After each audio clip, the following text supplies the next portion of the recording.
Ya, hari ini kita membahas tentang eksepsi dalam seri hukum acara pidana. Nah, eksepsi ini begitu sangat penting. Kenapa sangat penting?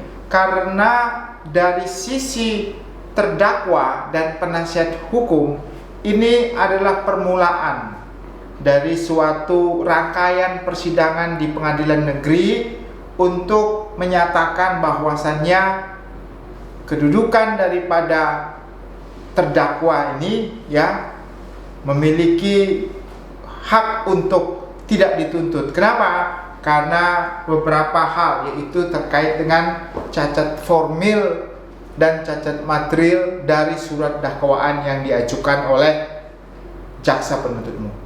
Nah, dasar hukum ketentuan tentang eksepsi ini yang diajukan oleh terdakwa atau kuasa hukumnya, yaitu berada di pasal 156. Pasal 156 mengatakan ayat 1, dalam hal terdakwa atau penasihat hukum mengajukan keberatan bahwa pengadilan tidak berwenang mengadili perkara atau dakwaan tidak dapat diterima atau surat dakwaan harus dibatalkan, maka setelah diberi kesempatan kepada penuntut umum untuk menyatakan pendapatnya, hakim mempertimbangkan keberatan tersebut untuk selanjutnya mengambil keputusan. Jadi, setelah surat dakwaan, maka penasihat hukumnya bisa mengajukan eksepsi atau tidak, terserah ya. Nah, tapi kalau mengajukan eksepsi, maka setelah eksepsi nanti penasihat hukumnya itu mengajukan eksepsi dan jaksa penuntut umum memberikan jawaban atas eksepsi dan diputuskanlah putusan sela. Jadi putusan sela ini adalah putusan terhadap eksepsi tersebut. Tetapi tidak semua eksepsi diputuskan dalam putusan sela. Bisa juga diputuskan dalam putusan akhir. Nah, kita coba lihat ya beberapa dasar untuk mengajukan eksepsi. Bagaimana dasar-dasar supaya dapat eksepsinya diterima, atau bagaimana dasar-dasar isi daripada eksepsi tersebut ya. Nah, kita ambil dari buku Yahya Harahap ya mengenai peradilan. Nah, kita lihat beberapa inti-inti yang terkait dengan apa landasan eksepsi yang benar-benar menjadi bahan pertimbangan sehingga bisa nantinya dapat diterima oleh majelis hakim. Nah, kita lihat satu persatu. Nah, ada di sini ada 6 kategori. Pertama yaitu kategori kewenangan mengadili, sah atau tidaknya kewenangan mengadili. Yang kedua, kewenangan menuntut dan jaksa penuntut umum hapus atau gugur. Yang ketiga, tuntutan penuntut umum tidak dapat diterima. Yang keempat, lepas dari segala tuntutan hukum yang diajukan oleh penuntut umum. Yang kelima, dakwaan JPU tidak dapat diterima. Yang keenam, dakwaan JPU batal demi hukum. Jadi inilah 6 inilah yang menjadi dasar di dalam eksepsi kita. Nah, kita akan teliti satu-satu, kita akan bahas satu-satu, rincikan satu-satu apa saja dasar hukum hal-hal tersebut. Nah, kita mulai dari pertama, yaitu kewenangan mengadili. Kewenangan mengadili suatu pengadilan ya harus dicantumkan dalam suatu surat dakwaan. Nah, apakah dia berwenang atau tidak? Terkait dengan apa? Kompetensi absolut dan kompetensi relatif. Terkait dengan kompetensi absolut, ini terkait dengan ketentuan pasal 10 Undang-Undang tentang Kekuasaan Kehakiman ya, dan Undang-Undang pasal 10 Undang-Undang tentang Mahkamah Agung. Dikatakan bahwa lingkup peradilan terdiri dari pengadilan negeri ya, pengadilan agama ya, pengadilan umum, pengadilan agama, pengadilan militer, dan pengadilan tata usaha negara. Nah, kalau nanti sampai salah menempatkan dakwaan tersebut ya, harusnya masuk contohnya di pengadilan umum sendiri ada pengadilan pidana anak, ada pengadilan perikanan ya, ada pengadilan pidana biasa. Nah, militer. Nah, ini nanti kita lihat di mana letak ya, di mana letaknya. Kalau salah dalam surat dakwaan, maka otomatis ya dalam ketentuan KUHP ya, dalam ketentuan KUHP, maka dakwaan tersebut tidak dapat diterima dan menyatakan pengadilan tidak berwenang. Ya. Yang kedua, terkait dengan gugatan yang kompetensi relatif. Nah, perihal tentang gugatan kompetensi relatif, dasar hukumnya yaitu di pasal 84 ayat 1 dan ayat 2. Nah, kita lihat pasal 84 ayat 1 dan ayat 2. Ayat 1. Pengadilan negeri berwenang mengadili segala perkara mengenai tindak pidana yang dilakukan di daerah hukumnya. Jadi menyangkut tentang perbuatan pidana di wilayah daerah hukum dia. Kalau di luar daerah hukum dia tidak bisa. Contohnya di Pengadilan Negeri Jakarta Pusat, maka tindak pidana itu dilakukan atau lokus deliktinya dilakukan di daerah Pengadilan Negeri Jakarta Pusat kewenangannya. Ya, yang kedua, pengadilan negeri yang di dalam daerah hukum terdakwa bertempat tinggal. Jadi pengadilan di mana daerah hukum terdakwanya bertempat tinggal. Yang kedua, berdiam terakhir atau di tempat ia ditemukan atau ditahan, hanya berwenang mengadili perkara tersebut apabila tempat kediamannya sebagian besar saksi yang dipanggil lebih dekat pada tempat pengadilan negeri daripada tempat kedudukan pengadilan negeri yang ada dalam daerahnya tidak pidana tersebut. Jadi terkait dengan di mana wilayah pengadilan yang berwenang, harusnya diperhatikan benar-benar adalah pertama, domisili tempat terdakwa. Yang kedua, apabila kebanyakan saksi-saksi tersebut berada di wilayah tersebut, maka bisa di wilayah tersebut dilakukan. Yang ketiga, di pasal 85, apabila memang ada penunjukan oleh Menteri Kehakiman. Ya, nah dalam hal keadaan daerah tidak mengizinkan suatu pengadilan untuk mengadili suatu perkara, maka atas usul pengadilan negeri, Kepala Kejaksaan Negeri yang bersangkutan, Mahkamah Agung atau usulan Menteri Kehakiman untuk menetapkan atau menunjuk pengadilan. Jadi contohnya pengadilan yang terjadi yaitu tindak pidana terorisme yang terjadi di Bali, ya, maka Mahkamah Agung bisa memindahkan pengadilan tersebut untuk tidak diadili di wilayah Pengadilan Negeri Bali, ya. Karena apa? Karena menyangkut tentang status keamanan, sehingga diadili di Pengadilan Negeri Jakarta Pusat, ya, atau Pengadilan Negeri Jakarta Selatan, tapi harus mendapatkan persetujuan dari Mahkamah Agung. Itu pasal 85. Nah, bisa juga pasal 86 mengatakan apabila seorang melakukan tindak pidana di luar negeri, maka tempat pengadilannya adalah di wilayah Pengadilan Negeri Jakarta Pusat. Jadi semua tindak pidana yang dilakukan di luar negeri, apakah pakai asas personalis aktif, ya, atau universalitas, ya, semua tindak pidana yang ada di luar negeri itu yang dilakukan atau di dalam bendera Indonesia, kedutaan Indonesia, itu nanti pengadilannya akan diadili di Pengadilan Negeri Jakarta Pusat. Nah, jadi kalau tidak sesuai dengan ketentuan tersebut, surat dakwaan itu, ya, maka putusannya nanti ada putusan selanya, makanya dakwaan tidak dapat diterima. Kenapa? Karena pengadilan negeri tidak berwenang untuk mengadili perkara tersebut. Jadi harus sesuai, ya, dengan kondisinya tadi, dengan lokus deliktinya tadi. Nah, inilah salah satu eksepsi, ya, untuk membatalkan surat dakwaan tersebut karena salah, ya, dalam mengajukan tempat di mana dakwaan tersebut, ya, didaftarkan, diajukan. Nah, jadi ada kompetensi absolut dan kompetensi relatif. Nah, yang berikutnya kita masuk kepada kewenangan menuntut hapus. Ya, nah tentu kalau dakwaan tersebut dilakukan, diajukan, ya, bisa terjadi kewenangan penuntut itu hapus karena beberapa hal. Pertama, kita lihat di pasal 76 KUHP, ya. 76 KUHP, Kitab Undang-Undang Hukum Pidana. Ya, ini terkait dengan apa? Nebis in idem.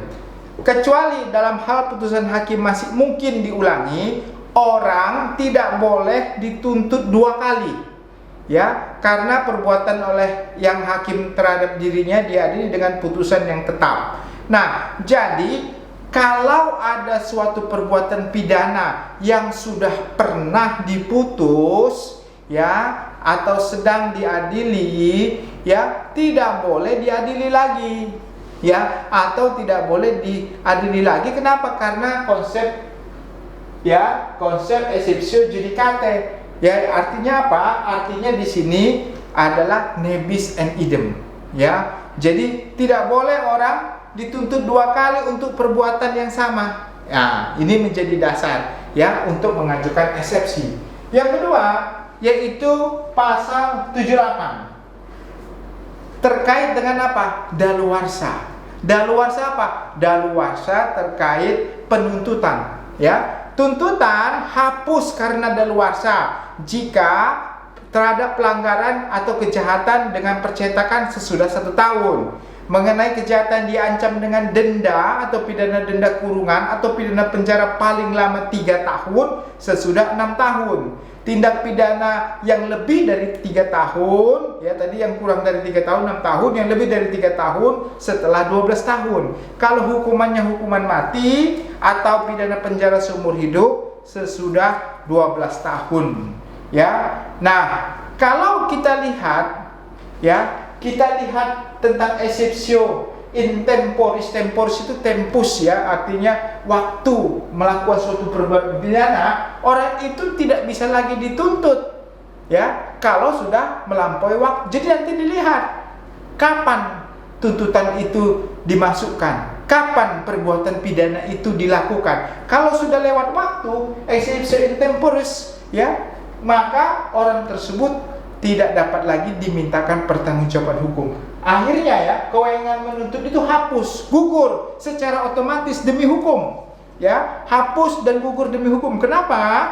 Karena tidak dapat lagi dimintakan pertanggungjawaban pidana karena daluarsa, ya, karena daluarsa, ya, dilihat di pasal 78 tadi, kita lihat pasal 78, ya. Jadi penerapan daluarsa. Yang ketiga, yaitu pasal 77, terdakwa meninggal dunia.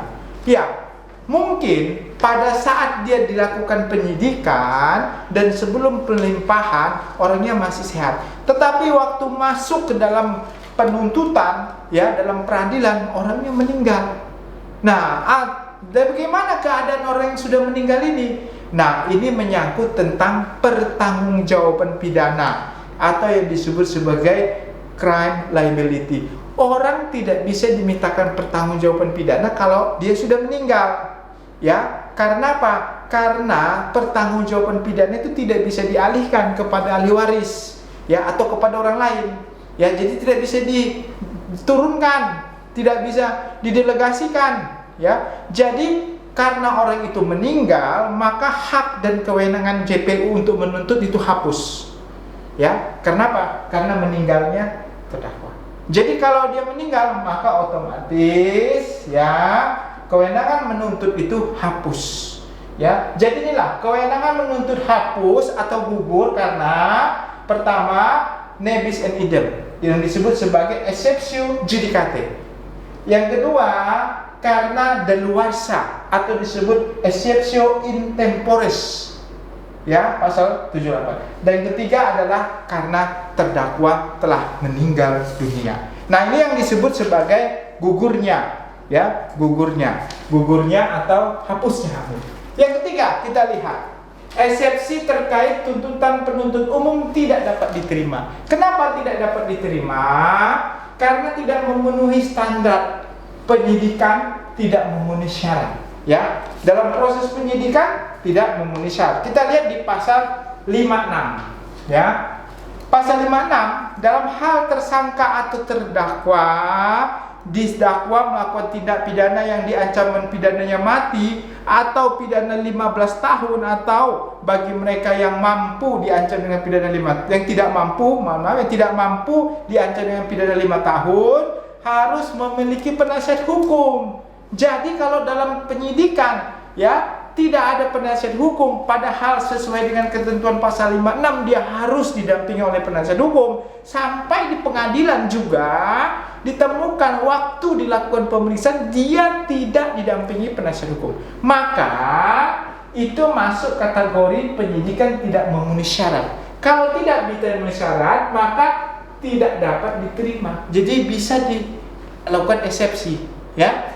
Eksepsi karena dalam proses penyidikan ternyata tidak sesuai dengan ketentuan, ya. Nah, jadi maka wajib menunjuk, ya, kalau wajib menunjuk PH kalau memang sesuai dengan pasal 56 tadi. Jadi ini menjadikan dasar eksepsi juga, ya. Lalu yang berikutnya adalah pemeriksaan tidak memenuhi syarat delik aduan, pasal 72.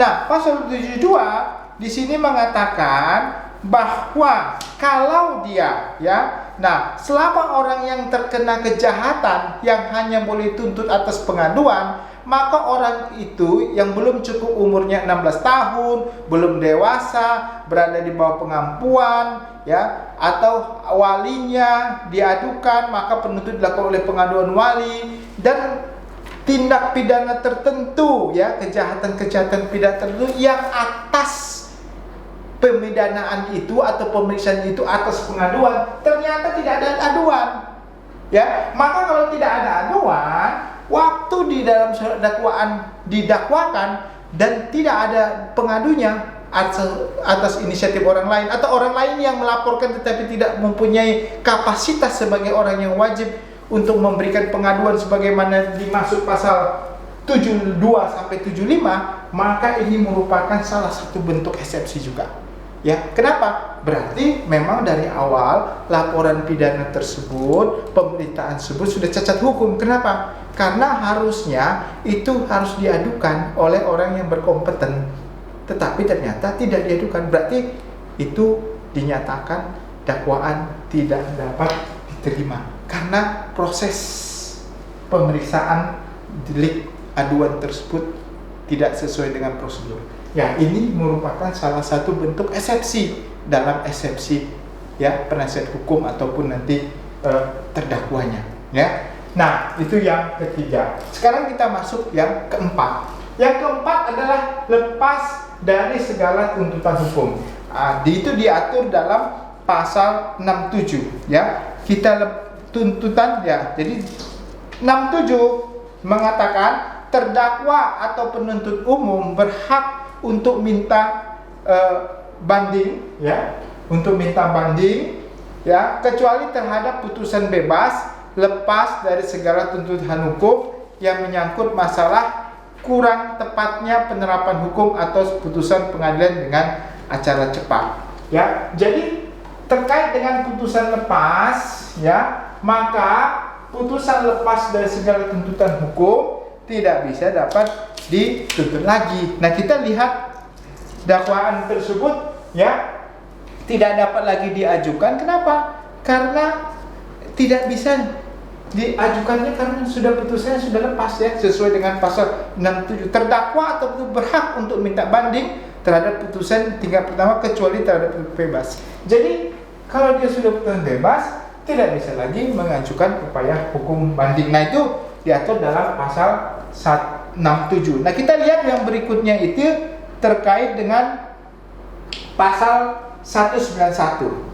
Pasal 191, ya, di sini disebutkan tentang, kita lihat pasal 191, ya, terkait tentang,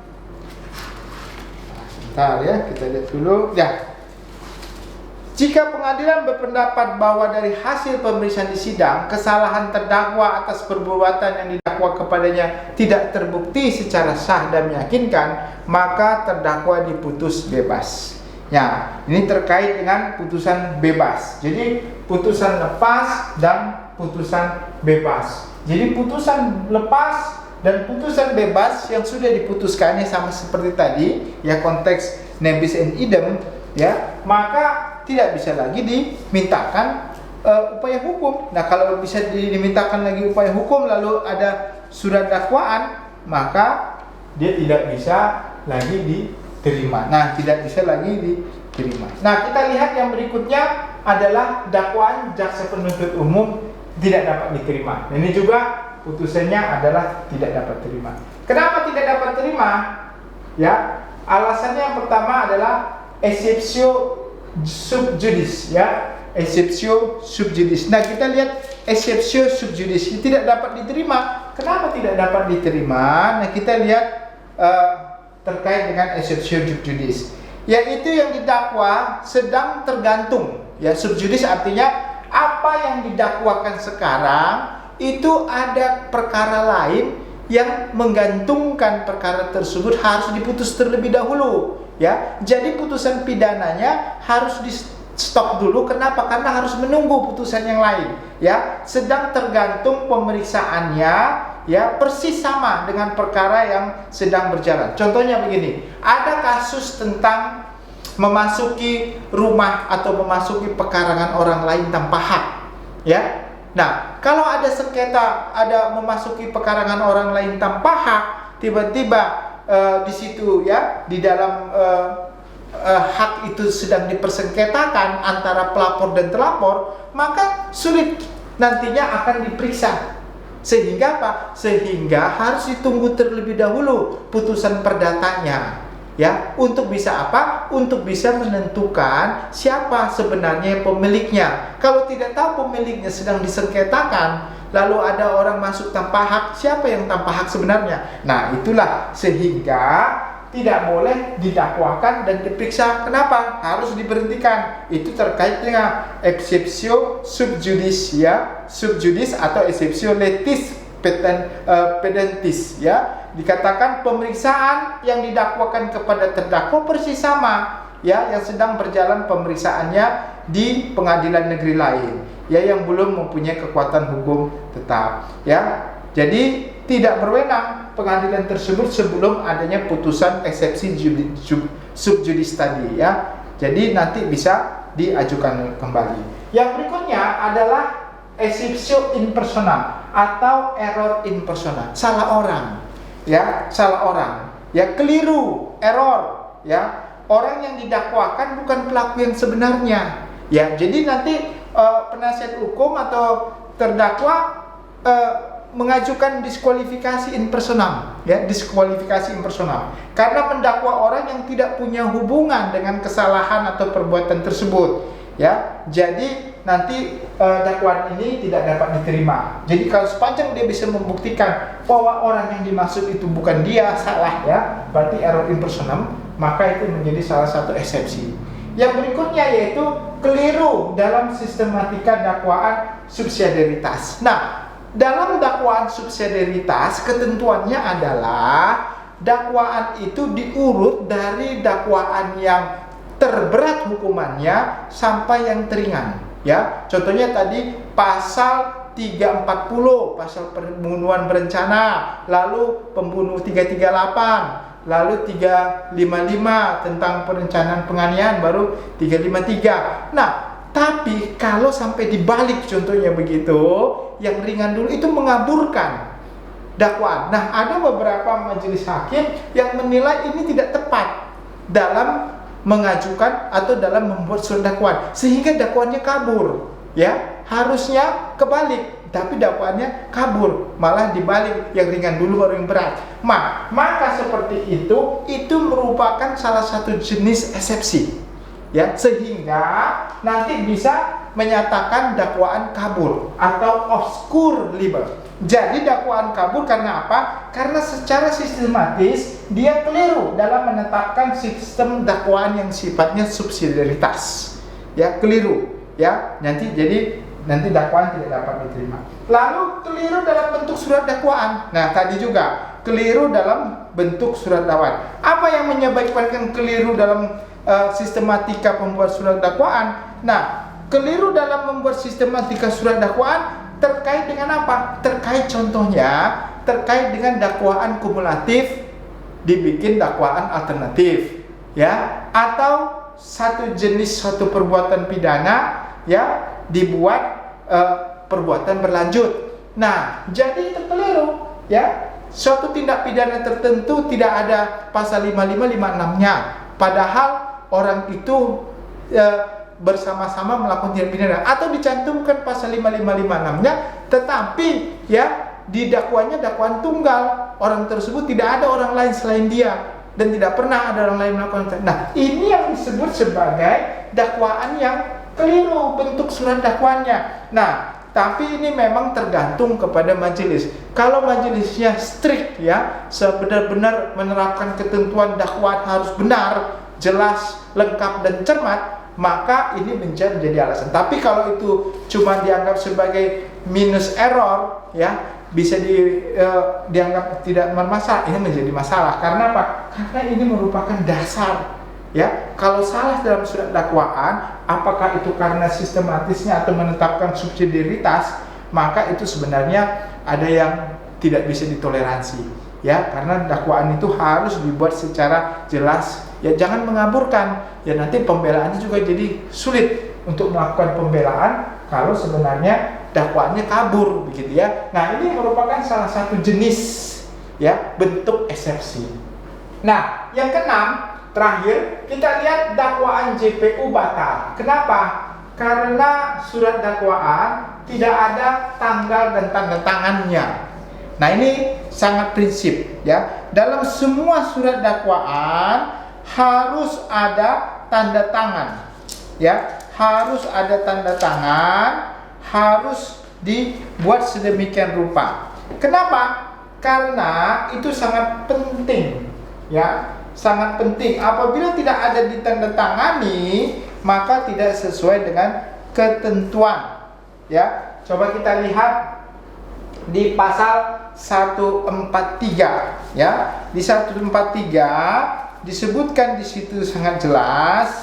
Ya, kita lihat ya, penuntut umum membuat ya ayat 2 ya, penuntut umum harus membuat surat dakwaan yang diberi tanggal dan ditandatangani ya. Jadi aturannya demikian. Kalau ini tidak dituruti, di pasal 143 ayat 2 sudah disebutkan surat dakwaan yang tidak memenuhi ketentuan sebagaimana ayat 2 huruf B batal demi hukum. Jadi tidak perlu dimohonkan pembatalan, tetapi batal demi hukum. Batal demi hukum itu artinya apa? Secara otomatis ya. Secara otomatis itu harusnya batal demi hukum. Ya, tidak perlu lagi tidak ada tanda tangan dan tidak ada tanggal, lalu ya nanti kita buat aja waktu sidang pertama kita cantumi tanggal surat dakwaan. Nah, itu udah menyalahi lagi kan ketentuan lagi, karena sudah akan dibacain atau dikoreksi ya. Nah, apakah ini menjadi dasar sama hakim? Ya terserah hakim, tapi pada prinsipnya undang-undang mengatakan kalau sudah masukkan surat dakwaan harusnya sudah lengkap. Ya, sudah lengkap, jadi tidak boleh lagi tidak ada tanggal, ada tangan, karena bertentangan dengan pasal 143 ayat 3-nya tadi dikatakan itu batal demi hukum. Lalu yang berikutnya adalah pasal surat dakwaan tidak memuat identitas lengkap. Nah, kalau tidak memuat identitas lengkap ya, sebagaimana dimaksud tadi ya, ini dapat dibatalkan. Kenapa? Karena tadi disebutkan yang pasal 143 ayat 2 huruf B batal demi hukum, 143 ayat 2 huruf A dapat dibatalkan. Nah, kalau kita lihat tidak dicantumkan apa? Dia contohnya dalam surat dakwaan tidak lengkap identitas. Yang harus cantumkan harusnya apa? Nama lengkap, tempat lahir, umur, jenis kelamin, kebangsaan, tempat tinggal, agama dan pekerjaan. Nah, ini kalau sampai tidak masukkan dapat dibatalkan ya, dapat dibatalkan.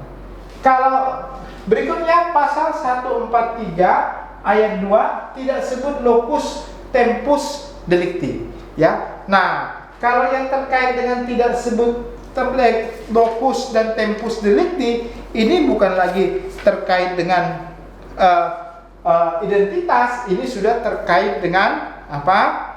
Tempat di mana dilakukan tindak pidana, waktu dilakukannya tindak pidana. Ini sudah menyangkut bukan lagi syarat formil, ini sudah menyangkut syarat material. Kalau syarat material maka 143 ayat 2 huruf B, maka batal demi hukum. Kenapa batal demi hukum? Karena dia tidak menyebutkan tempat di mana suatu tindak pidana dilakukan, ya. Terus tempat di kapan suatu tindak pidana tersebut terjadi. Ya, ada saksi-saksi, tapi saksi-saksi mungkin nggak bisa melihat atau tidak mengetahui, tidak akurat, kabur, ya. maka itu sulit ya untuk dinyatakan sebagai suatu dakwaan yang bisa dapat diterima. Nah, hal ini kita lihat kenapa? Karena bentuk lokus dan tempus delicti dalam suatu surat dakwaan itu sangat dibutuhkan ya, sangat dipentingkan untuk mengungkap suatu perbuatan atau suatu perbuatan tindak pidana itu benar-benar ada yang melihat, mendengar, dan mengalami sendiri. Nah, kalau tidak bisa, bagaimana kita menyatakan suatu perbuatan pidana terjadi? Nah, yang berikutnya kita lihat yaitu pasal 143 ayat 2 yang terkait bahwa dakwaan tidak cermat, tidak jelas, dan tidak lengkap. Nah, kenapa dakwaan tersebut tidak jelas, tidak lengkap? Karena dia tidak menguraikan dengan jelas pidana yang didakwakannya. Ya, kesalahan dalam konsep dakwaan yang tidak jelas, tidak cermat, dan tidak lengkap ini, pertama yaitu mengenai dia tidak menerapkan atau semua unsur delik yang dirumuskan dalam pasal pidana tersebut harus disebutkan satu persatu ya, dan unsur-unsurnya atas perbuatan orang tersebut harus disebutkan satu persatu ya. Contoh di sini, terkadang ada pasal yang mengandung unsur sederhana sehingga mudah menyebutkannya. Contoh pasal 338, dengan sengaja merampas nyawa orang lain. Dia harus buktikan bagaimana dia sengaja dan cara merampas nyawa orang lain.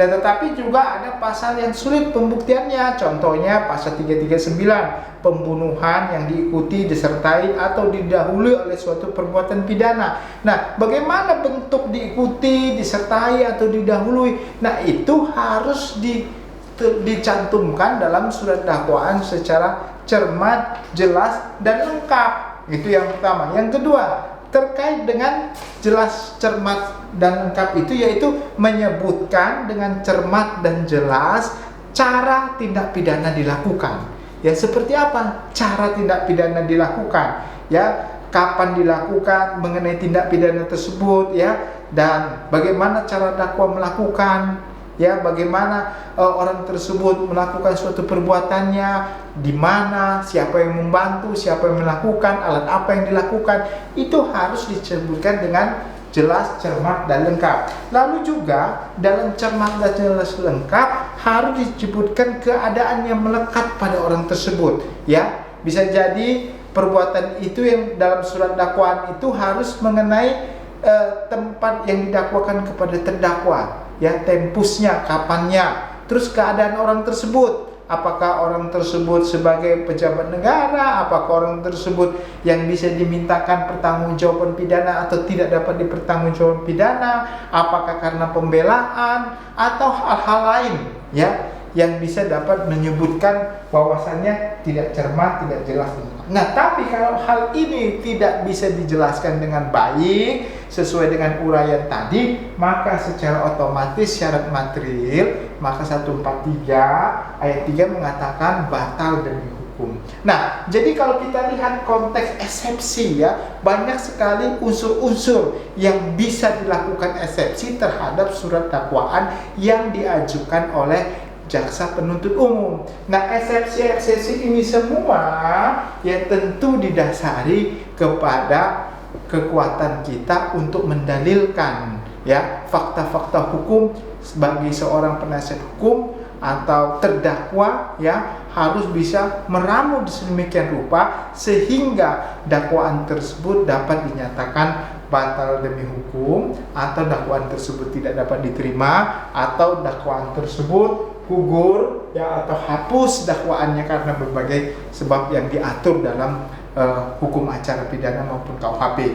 Nah, inilah kami sampaikan bagaimana bentuk eksepsi dan strategi-strategi apa, isi-isi apa, dan konten-konten apa yang perlu dipersiapkan untuk membuat eksepsi. Kiranya ini bisa membantu bagi kita semua untuk memahami bagaimana melakukan dan membuat eksepsi yang benar dalam menghadapi kasus pidana di pengadilan negeri. Demikian, ini semoga dapat memberikan kebaikan dan pengetahuan bagi kita semua. Terima kasih.